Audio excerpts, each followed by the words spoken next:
क्या आप भी उन लोगों में से हैं जो सुबह 7 बजे उठते हैं, ब्रश करते हैं, अपने ऑफिस के लिए रेडी होते हैं और जल्दी जल्दी में ब्रेकफास्ट करके बस या ट्रेन पकड़कर अपने ऑफिस के लिए निकलते हैं और वहां पर पूरा दिन काम में लगे रहते हैं, अपने बॉस की हाँ में हाँ मिलाते हैं और ऐसा काम करते हैं जो शायद उन्हें करना भी पसंद नहीं है और रात को थक हार कर घर आते हैं और बस नेटफ्लिक्स पर मूवी देखते हुए सो जाते हैं। तो अगर आप भी ऐसी लाइफ जी रहे हो तो आज मैं आपको स्कॉट ट्रेंच के द्वारा लिखी गई amazing book set for life से कुछ ऐसे लेसन बताने वाला हूँ जो आपको कुछ ही सालों में फाइनेंशियली फ्री कर देंगे और उसके बाद आपको कभी भी काम करने की जरूरत नहीं पड़ेगी और आप अपनी पूरी लाइफ अपने तरीके से जी पाओगे। इस बुक में एक टर्म का यूज किया गया है जो काफी देशों में आजकल फेमस है, जिसे फायर कहते हैं।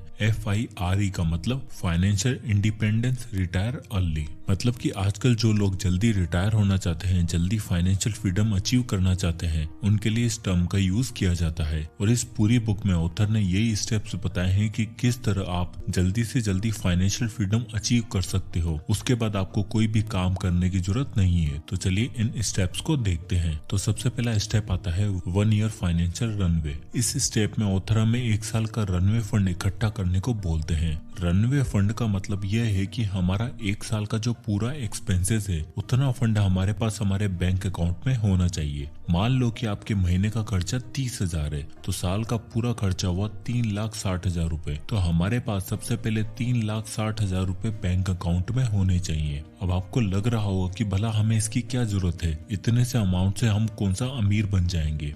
ऑथर ऐसा करने को हमें इसलिए बोलते हैं क्योंकि ये आपकी वेल्थ बिल्डिंग प्रोसेस का पहला स्टेप है। ऐसा करने से अचानक से अगर आपके ऊपर कोई इमरजेंसी आ जाती है तो ये रनअवे फंड आपकी हेल्प करेगा। इस फंड के होने से आप अपने आप को कुछ हद तक सिक्योर कर पाओगे और यह फंड आपको एक अचीवमेंट वाली फीलिंग देगा कि अगर आप 1 साल के खर्चे जितना पैसा सेव कर लेते हो तो आप आगे और भी ज्यादा पैसा बना सकते हो। बट यहाँ पर हमें ऑथर बोलते हैं कि आपको असलियत में पता होना चाहिए कि आपके पास एक्चुअल में कितना फंड है। उसके लिए ऑथर एक एग्जांपल देते हुए बताते हैं कि मान लो कि 2 लोग हैं, एक बंटी और दूसरा है सनी। बंटी के महीने का खर्च है 40,000 रुपए, उसकी कार की EMI है 10,000 रुपए की और उसके घर की EMI है 20,000 रुपए की और बंटी के बैंक अकाउंट में अभी पैसे हैं 2,80,000 रुपए। अगर इस टाइम पर बंटी की जॉब चली जाती है तो उसके घर की और कार की EMI और उसका जो मंथली खर्चा है उसके हिसाब से उसकी सारी सेविंग 4 महीने में ही खत्म हो जाएगी और बंटी को परेशानी का सामना करना पड़ सकता है। अब दूसरी तरफ है सनी, जिसका मंथली खर्चा है 20,000 रुपए और उसके ऊपर कोई भी लोन नहीं है और उसके बैंक अकाउंट में पैसे है 2,40,000 रुपए। तो अगर सनी की जॉब चली भी जाती है तो उसे कोई फिक्र नहीं है, उसके पास 1 साल का रनअवे फंड है जिसका यूज करके वो अपने खर्चे को मैनेज कर सकता है और 1 साल में वो या तो इससे अच्छी जॉब या फिर अपना खुद का बिजनेस स्टार्ट करके वापस से पैसा कमाना स्टार्ट कर देगा। क्योंकि सनी के खर्चे बंटी से बहुत ही कम है और सनी के ऊपर कोई लोन भी नहीं है, इसलिए उसे अपने फ्यूचर की इतनी चिंता नहीं है। तो ऑथर हमें यही सलाह देते हैं कि हमें भी इसी तरह का होना है और हमारे खर्चे हमेशा कम होने चाहिए और हर टाइम हमारे पास 1 साल के खर्चे जितना कैश हमारे बैंक अकाउंट में होना चाहिए। अब सवाल आता है कि ये 1 साल का फंड इकट्ठा कैसे करें। तो चलिए उसके लिए अब आता है दूसरा स्टेप, फ्रूगैलिटी। फ्रूगैलिटी का मतलब आप कम पैसा खर्च करते हो। अब इसका मतलब ये नहीं है कि हमें बिल्कुल ही कंजूस बन जाना है, बल्कि आप अपने पैसे सोच समझ कर स्पेंड करते हो, आप सेविंग करते हो और अपनी जरूरतों को कंट्रोल में रखते हो। हमने बहुत से फाइनेंशियल एक्सपर्ट से सुना है कि डोंट लिमिट योरसेल्फ, क्योंकि जो है वो आज है, कल का पता नहीं। इसलिए हमें खुल के जीना है, खुल के पैसे खर्च करने हैं, क्योंकि कल क्या हो किसने देखा। और लोग इनकी बातों में आ जाते हैं जिसका रिजल्ट ये होता है कि वो लोग जल्दी तो क्या कभी भी फाइनेंशियल फ्रीडम अचीव ही नहीं कर पाते हैं। इसलिए ऑथर हमें बोलते हैं कि हमें अपने पैसों को सोच समझकर इस्तेमाल करना है और ज्यादा से ज्यादा हमें इनकम की अपॉर्चुनिटी क्रिएट करनी है। अब अगर आप अपने पैसे सोच समझकर खर्च नहीं करते हो और आपका आपके एक्सपेंसेस पर कोई कंट्रोल भी नहीं है तो आपको लाइफ टाइम कॉम्प्रोमाइज करके ही जीना पड़ेगा। एग्जाम्पल के लिए मान लो कि यह है राहुल, यह साल का 5 लाख रुपए कमाता है। अब राहुल को एक जॉब ऑफर होती है और वो नई कंपनी राहुल को साल का 4 लाख पैकेज ऑफर करती है। है और साथ ही साथ ये भी ऑफर करती है कि अगले 1 साल बाद राहुल का पैकेज 10 लाख रुपए सालाना हो जाएगा। अब राहुल इस नई जॉब को लेना चाहता है क्योंकि उसे पता है कि उसकी करंट जॉब में वो इस पैकेज पर नहीं पहुंच पाएगा। बट प्रॉब्लम यह है कि राहुल के खर्चे कुछ इस तरह के हो चुके हैं कि उसे वो 5 लाख रुपए भी कम पड़ते हैं और अगर वो 4 लाख रुपए वाली जॉब लेगा तो वो सर्वाइव ही नहीं कर पाएगा क्योंकि उसे अपने बिल्स पे करने होते हैं और घर का रेंट देना होता है, उसके इंटरनेट का बिल और काफी खर्चे भी हैं जिसे वो कंट्रोल नहीं कर पा रहा है। इसलिए वो इस नई अपॉर्चुनिटी को खो देता है क्योंकि उसने अपने एक्सपेंसेस पर कंट्रोल ही नहीं रखा, जिसके कारण उसके हाथ से इतनी अच्छी अपॉर्चुनिटी चली गई। और अगर राहुल का अपने खर्चे पर कंट्रोल होता तो वो अपने साल के खर्चे केवल 3 लाख रुपए में ही निपटा लेता, तो वो इस नई अपॉर्चुनिटी को ले सकता था। बट वो ऐसा नहीं कर पाया। इसलिए ऑथर बोलते हैं कि आप अपनी इनकम से कम खर्चे करते हो तो आपको ज्यादा चांसेस है कि आप जल्दी फाइनेंशियल फ्रीडम अचीव कर पाओगे। Step number 3, track your expenses. हमने यह तो देख लिया है कि हमें पैसे बचाने हैं और अननेसेसरी चीजों पर खर्चा नहीं करना है, बट ये सब किया कैसे जाए उसके लिए ऑथर हमें अपने एक्सपेंसेस को ट्रैक करने को बोलते हैं। वो कहते हैं कि एक्सपेंसेस जनरली 2 तरह के होते हैं, पहला फिक्स्ड और दूसरा वेरिएबल। फिक्स्ड एक्सपेंसेस वो होते हैं जैसे आपका रेंट। मान लो कि आपका मंथली रेंट 10,000 रुपए है, तो आप कल कोई बुक पढ़कर या फिर कोई पर्सनल फाइनेंस का आर्टिकल पढ़कर अपने लैंडलॉर्ड के पास जाकर यह नहीं बोल सकते हो कि मैंने पर्सनल फाइनेंस पढ़ी है और आप मेरा रेंट कम कर दो,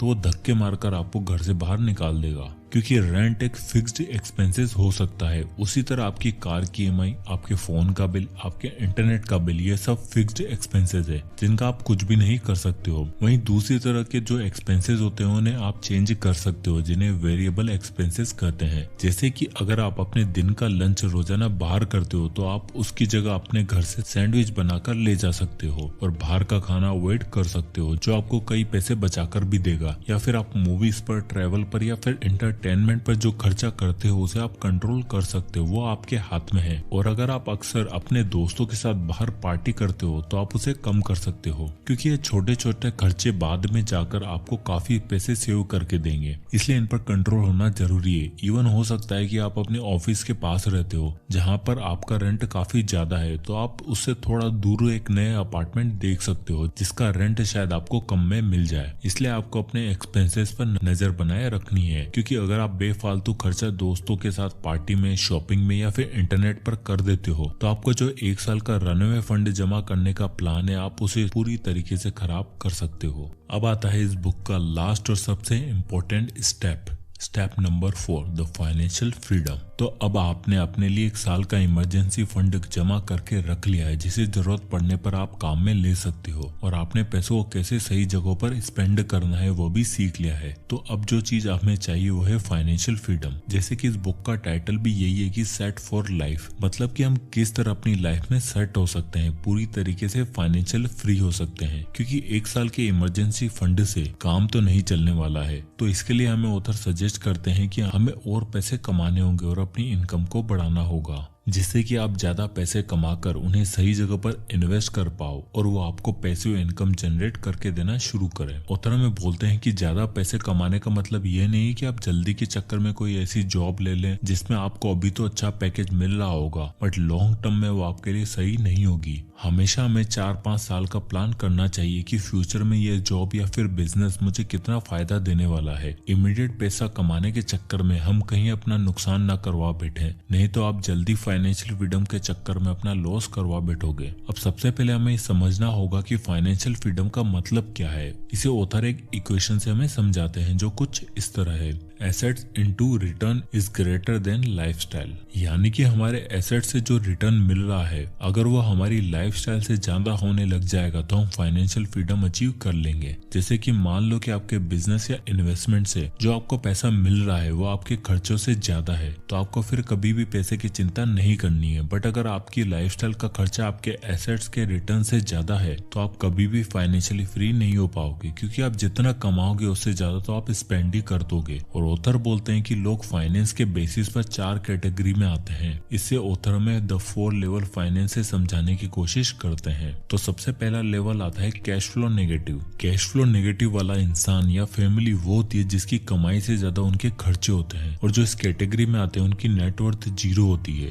क्योंकि उनके पास सेविंग के नाम पर कुछ होता ही नहीं है। और लॉन्ग टर्म में ऐसे लोगों को बहुत परेशानी हो सकती है, क्योंकि ऐसे लोग अपनी लाइफस्टाइल पर इतना खर्चा कर देते हैं कि उन्हें चीजों को खरीदने के लिए उधार लेना पड़ता है। और ऐसे लोगों को फाइनेंशियल फ्री होने के लिए बहुत ज्यादा मेहनत करनी पड़ेगी। अब दूसरा लेवल आता है कैश फ्लो न्यूट्रल। इस लेवल में मेजोरिटी जनता आती है जो 9 to 5 की जॉब करती है और वो बस टोटली उनकी सैलरी पर डिपेंड करते हैं। और ये लोग अपनी लाइफ में मोस्ट ऑफ द टाइम काम करके ही निकालते हैं, मतलब कि 40 साल काम करने के बाद ये रिटायरमेंट लेते हैं। और ऐसे लोग पैसों के बारे में बात करने से कतराते हैं और थोड़ी सी भी रिस्क लेना इन्हें बहुत बड़ा टास्क लगता है। और ऐसे लोगों को कन्विंस करना कि आप फाइनेंशियल लाइफ को बेहतर बनाने के लिए कुछ नया सोचिए, ये बहुत मुश्किल है, क्योंकि उन्होंने अपना एक फिक्स्ड पाथ सेट कर लिया है जिस पर ये चलकर पूरी लाइफ निकाल देते हैं। तीसरा लेवल आता है कैश फ्लो पॉजिटिव। ये ऐसे लोग होते हैं जो कम खर्चे करते हैं, मतलब कि अपना पैसा ये सोच समझकर स्पेंड करते हैं। और जैसे कि नाम से पता चल रहा है कि कैश फ्लो पॉजिटिव, तो इनकी नेटवर्थ पॉजिटिव में होती है। और ये लोग अपने लाइफ में थोड़ा बहुत रिस्क ले सकते हैं, जैसे कि अगर इन्हें कोई जॉब पसंद नहीं आ रही है तो ये उसे छोड़कर कुछ नया करने का सोच सकते हैं, क्योंकि इनके पास इतना पैसा तो बैंक अकाउंट में रहता ही है। और ऐसे लोग बाहर रेस्टोरेंट में खाना खाना, कॉस्टली कार खरीदना या फिर फ्रेंड्स के साथ पार्टी करना ये सब पसंद नहीं करते हैं और अपने पैसों को सही से इस्तेमाल करते हैं। और ये अपनी लाइफ को इम्प्रूव करना चाहते हैं, इसलिए ये हमेशा अच्छी अपॉर्चुनिटी की तलाश में रहते हैं जिससे ये आगे चलकर फाइनेंशियल फ्रीडम अचीव कर सकें। अब आता है लास्ट लेवल फाइनेंशियल फ्री। इस लेवल में लोग फाइनेंशियल फ्रीडम को अचीव कर चुके होते हैं, मतलब कि इनके इन्वेस्टमेंट या बिजनेस से जो इनकम हो रही होती है, जिसे आप इनकी पैसिव इनकम भी बोल सकते हो, वो इनके सारे एक्सपेंसेस को कवर कर लेती है। मतलब कि अगर ये एक्टिवली काम ना भी करे तो ये पैसे कमाते रहेंगे और उसी से ये अपने खर्चों को भी निकाल सकते हैं। इस तरह के लोग दुनिया में ट्रेवल करते हुए, बीच पर एंजॉय करते हुए, लग्जरी लाइफ जीते हुए पैसे भी कमाते हैं और अपनी लाइफ को भी एंजॉय करते हैं, क्योंकि इनका बिजनेस इनके बिना भी चलता रहता है और ये सही मायनों में फाइनेंशियल फ्रीडम अचीव कर चुके होते हैं। तो दोस्तों ये थे कुछ अमेजिंग लेसन इस बुक से। तो ऑथर का यही कहना है कि हमें हमेशा नई नई अपॉर्चुनिटी की तलाश में रहना चाहिए और अपनी लिमिट से बाहर आकर कुछ नई चीजों को सीखना है और अपने लिए नए नए इनकम के सोर्स क्रिएट करने हैं, जिससे कि हम जल्दी फाइनेंशियल फ्रीडम अचीव कर पाए और अपनी लाइफ को एंजॉय कर पाए। सो आई होप की वीडियो आपको पसंद आया होगा, तो इसे लाइक करें और ज्यादा से ज्यादा लोगों तक शेयर करें। और अगर आप इसी तरह के वीडियो चाहते हैं तो हमारे चैनल को सब्सक्राइब करना ना भूलें। और अगर आप किसी भी टॉपिक या बुक पर वीडियो चाहते हैं तो हमें कमेंट बॉक्स में कमेंट करके जरूर बताइएगा, मैं उस पर वीडियो बनाने की पूरी कोशिश करूंगा। तो मिलते हैं नेक्स्ट वीडियो में, तब तक के लिए जय।